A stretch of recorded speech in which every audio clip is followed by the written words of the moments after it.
अस्सलाम वालेकुम। एक आदमी के 4 बेटे थे। वो चाहता था कि उसके बेटे ये सबक सीख लें कि किसी को परखने में जल्दबाजी का मुजाहरा ना करें। लिहाजा इस बात को समझने के लिए उसने अपने बेटों को एक सफ़र पर रवाना करने का फ़ैसला किया और दूर दराज इलाके में नाशपाती का एक दरख्त देखने के लिए भेजा। एक वक्त में एक बेटे को सफ़र पर भेजा कि जाओ और उस दरख्त को देख कर आओ। बारी बारी सबका सफ़र शुरू हुआ। पहला बेटा सर्दी के मौसम में गया, दूसरा बहार के मौसम में गया, तीसरा गर्मी के मौसम में और सबसे छोटा बेटा ख़िज़ां के मौसम में गया। जब सब बेटे अपना अपना सफ़र ख़त्म करके वापस लौट आए तो उस आदमी ने अपने चारों बेटों को एक साथ तलब किया और सबसे उनके सफ़र की अलग अलग तफसील के बारे में पूछा। पहला बेटा जो जाड़े के मौसम में उस दरख्त को देखने गया था, उसने कहा कि वो दरख्त बहुत बदसूरत, झुका हुआ और टेढ़ा सा था। दूसरा बेटा जो बहार के मौसम में गया था, उसने कहा नहीं, वो दरख्त तो बहुत हरा भरा था, हरे हरे पत्तों से भरा हुआ था।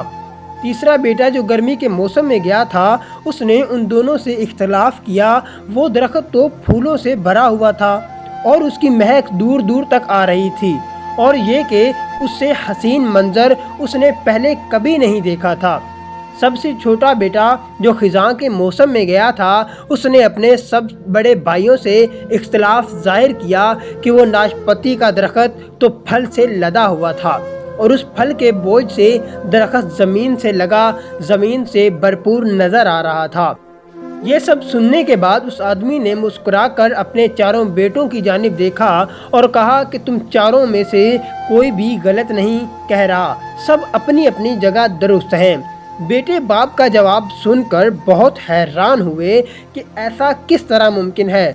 बाप ने अपनी बात जारी रखते हुए कहा, तुम किसी भी दरख्त को या शख्स को सिर्फ एक मौसम या हालत में देखकर कोई हतमी फ़ैसला नहीं कर सकते। किसी भी फ़र्द को जांचने के लिए थोड़ा वक्त ज़रूरी होता है। इंसान कभी किसी कैफियत में होता है तो कभी किस कैफियत में।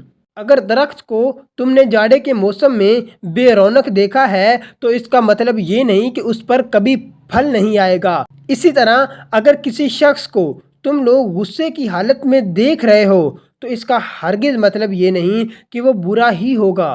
कभी भी जल्दबाजी में कोई फ़ैसला ना किया करो जब तक अच्छी तरह किसी को जांच ना लो। वस्सलाम।